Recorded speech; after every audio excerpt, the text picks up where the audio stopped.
Welcome back to another episode of the 86 Things I Did and Tried on my decade-long journey towards healing my gut forever. If you are ready for today's episode, let's go.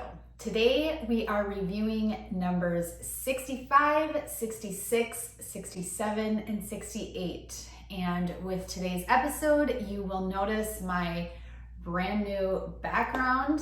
This is my new office. It's still a little bit echoey in here, so forgive me for that. I am still setting it up.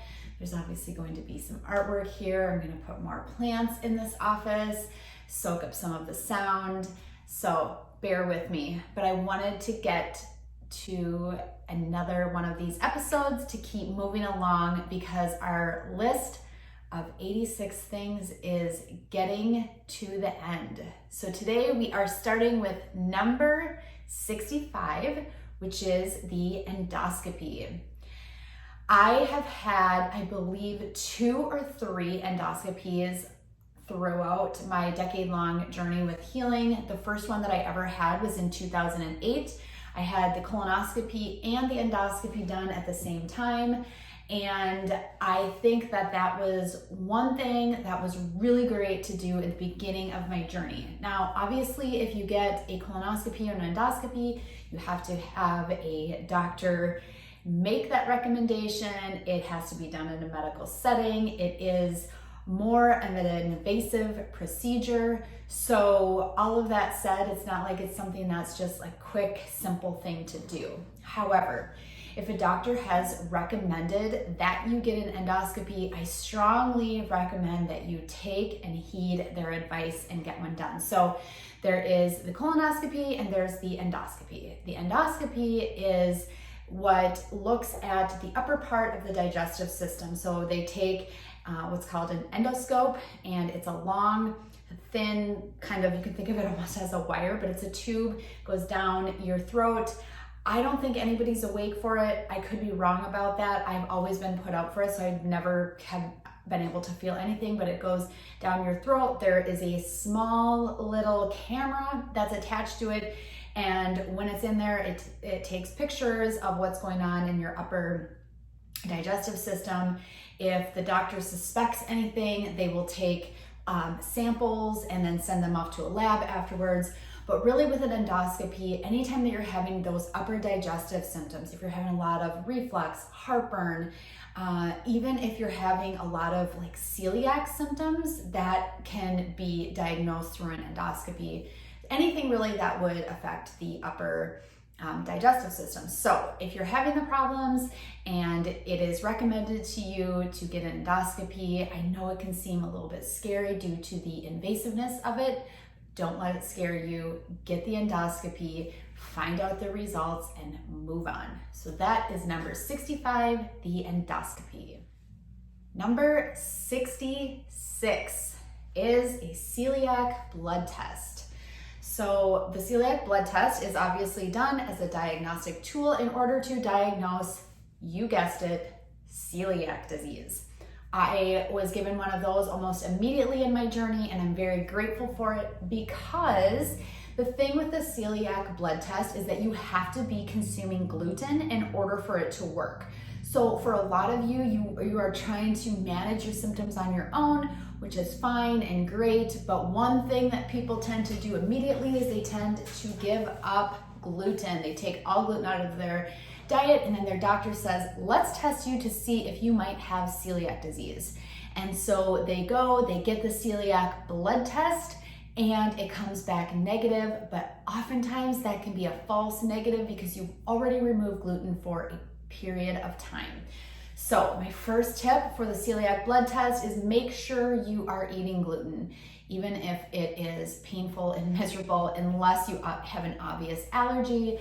But if you're just getting bloated from it or breaking out with dermatitis issues, keep eating the gluten. Get the celiac blood test because it is a diagnostic tool. And if you find out that you do have celiac, then that is what the prescription will be.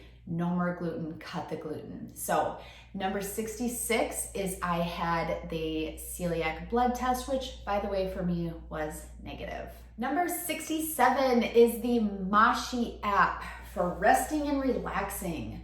There's so many apps out there that you can do and try and that can help you on your journey, whether it's for, meditation or recording things or anything. You name it, there's an app for it.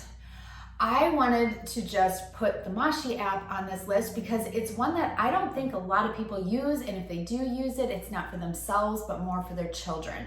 But I found massive benefits by using the Moshi app while I was on my healing journey. And the reason is because the Moshi app, it uses these voices. My favorite one is the nighttime one. It's called Sleepy Pause or something like that. It's only 15 minutes, and I believe it's Goldie Hawn's voice.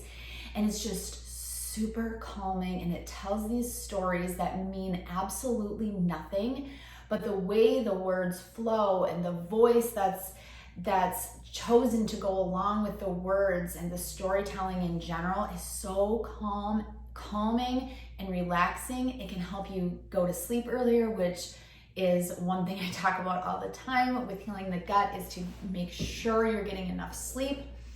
And it also just really, if you're not able to go to sleep, it will help you calm your mind and calm your body because of the way that it's set up. Now, we still only use the free version, and with the free version, there's not a ton of variety to choose from. But again, the Sleepy Pause 15-minute one at night is critical for us and our family. It also works for my kids in helping them get calmed down.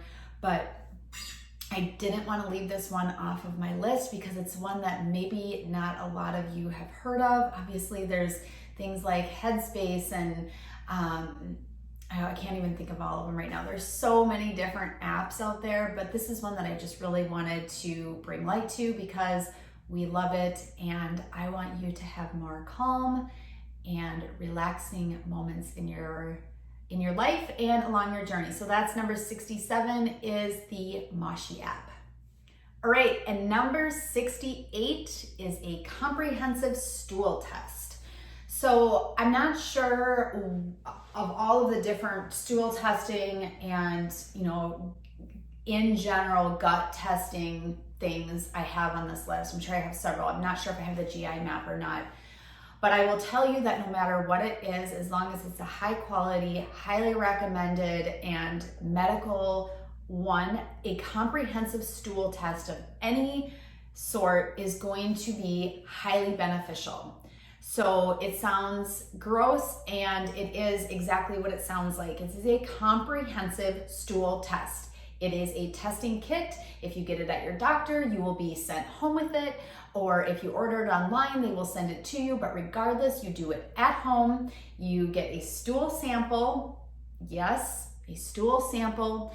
You put it in this bottle that has solution, usually solution with it. You mail it back in, and then you find out your results, which will consist of, are they finding certain bacteria? Are they good ones? Are they not so good ones? Is there an overgrowth? Is there some kind of infection? There's so many different things that you can find out by doing a comprehensive stool test. Things that, even like the parasites, my son was diagnosed with parasites. That was found with a comprehensive stool test. But there's so many things that you can't find unless you do a comprehensive stool test. So if you're continuing on with my list of 86 things and you're still like, nope, I've done that, I haven't found anything, but you have not done a comprehensive stool test, I strongly recommend you consider doing one, and the answers to your problems may be found right there in a little stool sample. So there you have it, numbers 65 through 68 on my list of 86 things I did and tried on my decade-long journey towards healing my gut forever. And I will see you again next time. Thanks so much for joining.